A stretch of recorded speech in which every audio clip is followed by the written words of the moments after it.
Bien-aimés, je vous invite à la prière. Seigneur, merci pour la grâce que tu nous as accordée d'être encore à notre poste, comme Ézéchiel, pour parler de ta part à ton peuple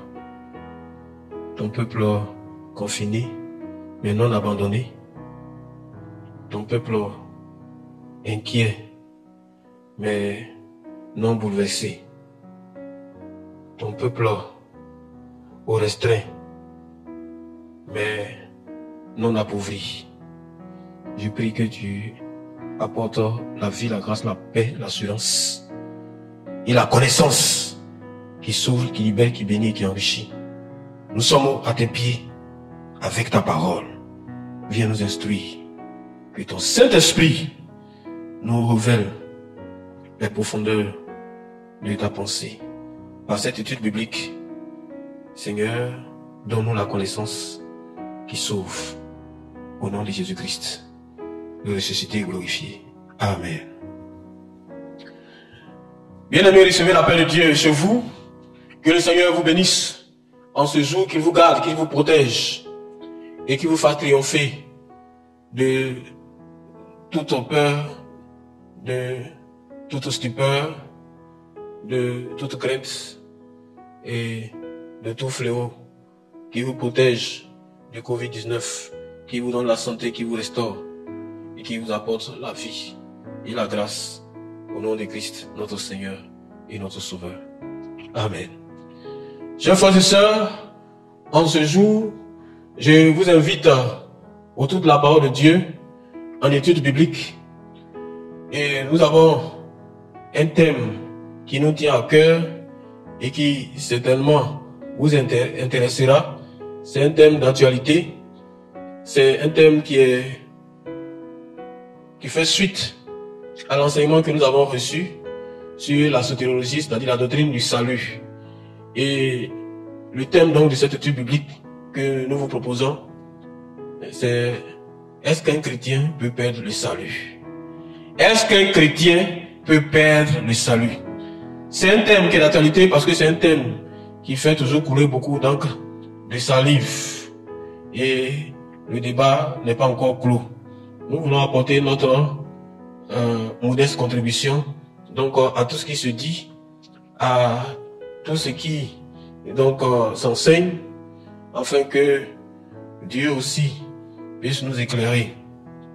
Nous n'avons donc pas l'intention, sinon la prétention de vider ce sujet, mais je vous invite tous à nous plonger dans la parole de Dieu pour tirer ce qui est essentiel pour notre salut. Je le dis et je le répète,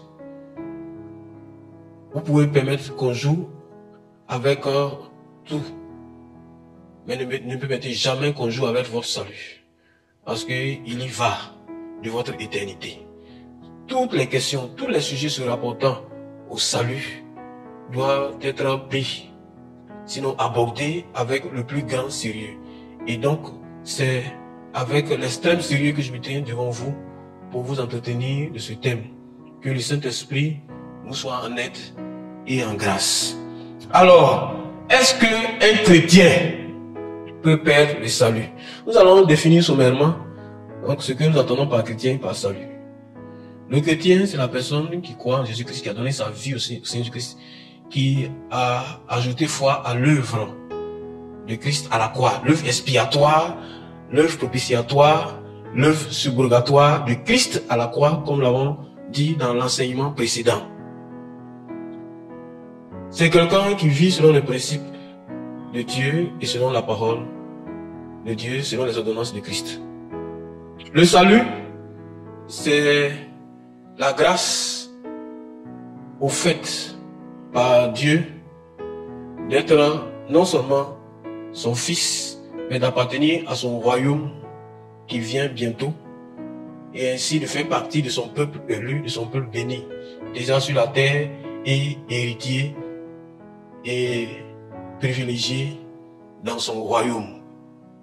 Et donc, lorsqu'on demande, mais lorsqu'on pose la question de savoir si un chrétien peut perdre le salut, cela revient à s'interroger sur le fait qu'un enfant de Dieu, né de nouveau, héritier du royaume des cieux, appartenant à la famille de Christ, est-ce que il peut d'un jour, du jour au lendemain, être déchu donc non seulement de ce statut, mais de tous les privilèges, de tous les droits attachés donc à son statut d'enfant de Dieu? Parce que la Bible dit dans Jean chapitre 1 que à tous ceux qui l'ont reçu compte en son nom, elle, c'est-à-dire la parole, c'est le Verbe incarné Christ, a accordé la grâce de devenir enfant de Dieu. Donc, est-ce qu'un chrétien qui est enfant de Dieu, qui jouit donc de tous les privilèges liés à ce statut d'enfant de Dieu, peut perdre donc tous ses privilèges, ses avantages et se retrouver du jour au lendemain donc disgracié ou bien alors déchu de cette grâce-là, déchu de tous ces privilèges, tous ces avantages? Plongeons-nous donc dans la parole de Dieu pour tirer toutes les conséquences liées donc à ce que les Saintes Écritures nous disent ou nous informent. Il y a deux tendances dans ce développement de ce thème important de la possibilité ou l'éventualité de perdre son salut. Il y a deux tendances. Il y a une tendance qui dit qu'on ne peut pas perdre le salut. Nous allons voir sur quelle base ils fondent, donc, sur quoi ils fondent donc leur allégation. Il y a une autre tendance qui dit qu'on peut perdre le salut. Nous allons donc aussi voir sur quoi ils fondent leur allégation. C'est les versets, nous n'allons pas aller loin. Nous allons prendre les versets essentiels de toutes ces théories ou de toutes ces théologies de l'impossibilité de perdre son salut ou bien alors de la possibilité de perdre son salut. Revisitons donc, bien aimés, la Bible ensemble. Nous allons donner les versets clés qui militent en faveur des théologiens de l'impossibilité de la perte du salut. Nous disons pêle-mêle les versets et ensuite nous allons tirer les conclusions. Dans le livre d'Éphésiens chapitre 2 verset 8 à 9, il y a écrit ceci: car c'est par la grâce que vous êtes sauvés, par le moyen de la foi, et cela ne vient pas de vous, c'est le don de Dieu. Ce n'est point par les œuvres afin que personne ne se glorifie. Donc nous sommes sauvés par grâce. C'est-à-dire que nous n'avons aucun mérite, par le moyen de la foi. Donc le salut est un don de Dieu. Dieu donne cela. Or, la Bible dit que les dons de Dieu sont gratuits et que Dieu ne révoque pas donc ses dons. Les dons de Dieu sont irrévocables. Nous lisons un autre texte. Mais Dieu qui est riche en miséricorde, à cause du grand amour dont il nous a aimés, nous qui étions morts par nos offenses, nous allons nous vivants avec Christ. C'est par grâce que vous êtes sauvés. Il nous a ressuscités ensemble, il nous a fait asseoir dans les lieux célestes en Jésus-Christ. Donc, nous sommes des citoyens du royaume des cieux. Nous sommes, même sur la terre, nous sommes déjà dans le royaume des cieux. Si nos pieds sont sur la terre, comme je disais tantôt dans l'enseignement, nos têtes, c'est-à-dire, en fait, notre esprit et notre âme sont déjà positionnés dans le royaume des cieux. Est-ce que quelqu'un qui est positionné dans le royaume des cieux peut descendre encore sur la terre ou bien alors peut être chassé du royaume des cieux, peut être chassé du paradis de Dieu? Point d'interrogation. Un autre verset qui sous-tend donc cette assertion qui veut qu'on ne perde pas, un chrétien ne peut pas perdre le salut. Autrement, en 2 Corinthiens chapitre 5 verset 17 à 18. Si quelqu'un est en Christ, il a une nouvelle création. Les choses anciennes sont passées, toutes choses sont devenues nouvelles. Et tout cela vient de Dieu qui nous a réconciliés avec lui par Christ. Cela signifie que quand quelqu'un donne sa vie à Christ, il devient un être nouveau. Il a changé. Il est né de nouveau. Donc, il ne peut plus redevenir un païen. Ou bien, il ne peut plus perdre cette grâce-là. Il est né de nouveau une fois pour toutes. Il est devenu enfant de Dieu. Il est devenu citoyen des cieux. Il est réconcilié avec Dieu. Il ne peut plus perdre le salut.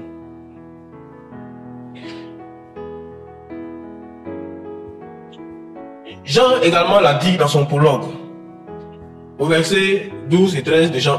Mais à tous ceux qui l'ont reçu, à ceux qui croient en son nom, elle a donné le pouvoir de devenir enfants de Dieu, lesquels sont nés non du sang, ni de la volonté de la chair, mais de la volonté de l'homme, ni de la volonté de l'homme, mais de Dieu. Donc tous ceux qui ont accepté Christ sont devenus des enfants de Dieu, par adoption cette, mais sont devenus des enfants de Dieu. Nous lisons un autre texte. Oh, la volonté de celui qui m'a envoyé, c'est que je ne perde aucun de ceux que tu m'as envoyé, tu m'as donné, mais que je les ressuscite au dernier jour. La volonté de mon Père, c'est que quiconque voit le Fils et croit en lui ait la vie éternelle, et je le ressusciterai au dernier jour. En vérité, je vous le dis, celui qui croit en moi a la vie éternelle. Jean chapitre 6, verset 39 à 40 et verset 47. Ce verset signifie que tout ce que le Père a donné au Fils, c'est-à-dire à Jésus-Christ, aucun ne se perdra. Aucun ne se perdra. Donc, tous sont sauvés ou tous seront sauvés. Et le Seigneur va les ressusciter au dernier jour. Donc, tout ce que le Père a donné à Christ, personne ne se perdra. Donc, il ne peut pas perdre le salut. Dans Jean chapitre 10, verset 27 à 29, il est écrit, mes brebis entendent ma voix, je les connais et elles me suivent. Je leur donne la vie éternelle et elles ne périront jamais. Et elles ne périront jamais. Et personne ne les ravira de ma main. Mon Père qui nous a donné est plus grand que tous. Et personne ne peut les ravir de ma main. Donc les brebis qui sont entre les mains de Jésus, personne ne peut les reprendre. Et elles ne périront jamais. Elles ont la vie éternelle. C'est pas moi qui dis, c'est le Seigneur Jésus qui l'a dit dans Jean 10. Dans la métaphore donc du bon berger. Dans Romains chapitre 8 verset 1 il est écrit, il n'y a donc maintenant aucune condamnation pour ceux qui sont en Jésus-Christ. C'est-à-dire quand tu es en Jésus-Christ, tu n'es plus condamné, tu n'es plus concerné ni par le jugement dernier, ni par la condamnation qui est la conséquence du jugement. C'est-à-dire tu es sauvé pour toujours. Ça, c'est le commentaire qu'on peut en faire. Également dans Jean chapitre 18 verset 9 il dit cela afin que s'accomplisse la parole qu'il avait dit, je n'ai perdu aucun de ceux que tu m'as donné. Ça, c'est le Seigneur Jésus-Christ à la croix. Il a dit ceci. Le Seigneur Jésus-Christ avant la croix plutôt, donc ces dernières paroles avec le Père, il dit, je n'ai perdu aucun de ceux que tu m'as donné.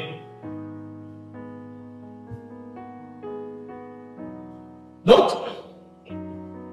tout ce que le Père a donné à Christ, aucun ne se perdra. Donc, aucun ne perdra le salut. Et si tu en fais partie, tu ne peux pas perdre mon salut.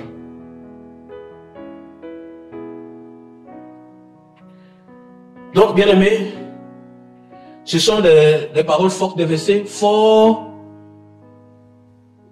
qui sont sortis de la Bible et qui justifient donc l'ascension selon laquelle on ne peut pas perdre son salut.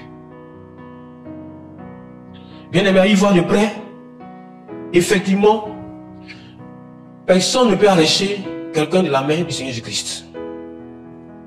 Tout ce que le Père a donné à Christ, personne ne se perdra. Et il a ajouté dans la prière sacerdotale, sauf le fils de la perdition, c'est-à-dire Judas l'Iscariote. Voilà. C'est celui, le fils de la perdition, c'est lui qui s'est perdu. Et donc, la théologie de l'impossibilité de la perte du salut, ou la théorie de l'impossibilité de la perte du salut, se justifie, se fonde sur la base donc, de ce que Dieu est bon, de ce que Dieu est immuable, de ce que Dieu est miséricordieux, de ce que Dieu ne change pas sa décision et sa parole, de ce que Dieu est celui-là même qui est tout puissant, et ce qu'il dit, il accomplit, ce qu'il dit, il tient à ça, et il exécute, il accomplit cela. Et donc, sur la base de ce que nous avons dit précédemment, plusieurs personnes ont développé d'autres théories sous-jacentes à la théorie de l'impossibilité de la perte du salut. Il s'agit donc de la théorie donc, du salut universel. appelé en grec apokatastasis panton, ou si vous préférez en français, le salut universel. L'apokatastase, donc, c'est une théorie du Moyen-Âge selon laquelle, à la fin de cette ère, c'est-à-dire à la fin de ce temps, à la fin de ce théon, Dieu va restaurer toutes choses, Dieu va rétablir toutes choses, Dieu va, si vous voulez, Dieu ne va pas formater le monde, mais il va enlever, comme c'est le temps, tous les virus qui sont dans ce monde, tout ce que les virus ont contaminé dans ce monde, et donc il va déviruser ce monde, il va purifier ce monde, et puis il va restaurer ce monde, et puis tout le monde va vivre sur la terre pendant. Cette théorie a été d'abord empruntée donc de la philosophie grecque et formalisée par Origène. Origène qui fait partie des pères de l'Église au IIe siècle après Jésus-Christ, Origène, et puis repris et amplifié par Saint Augustin. Donc, sur la base de la théorie de l'apokatastase, personne ne se perdra en réalité. Dieu qui est bon et qui aime tous les hommes va les restaurer et va vivre éternellement avec eux, parce que Dieu ne veut pas que quelqu'un se perde. Dieu ne veut pas la mort vraiment des hommes. Il veut que tous parviennent à la connaissance de la vérité et soient sauvés. Dieu veut le salut de tout le monde. Et c'est vrai, Dieu veut le salut de tout le monde. Dieu veut que tout le monde soit sauvé. Mais est-ce que tout le monde est sauvé? Est-ce que tout le monde sera sauvé? Les théoriciens et les théologiens de l'apokatastase ou de la théorie de l'impossibilité de la perte du salut répondent par l'affirmative, c'est-à-dire oui, on ne peut pas perdre le salut. On est sauvé une fois pour toutes. On ne peut jamais perdre le salut, quelles que soient les circonstances, parce que Dieu veille sur ses brebis et aucune brebis ne se perdra. Aucun de ceux qui sont venus à Christ ne se perdra. Bien-aimés, il y a plusieurs conséquences donc de cette théorie, de cette théologie. Il y a plusieurs questions que soulève cette théorie et cette théologie. Si on ne peut pas perdre le salut, alors, est-ce qu'il y a lieu de faire l'effort, de combattre le péché? Est-ce qu'il y a lieu même de se confesser?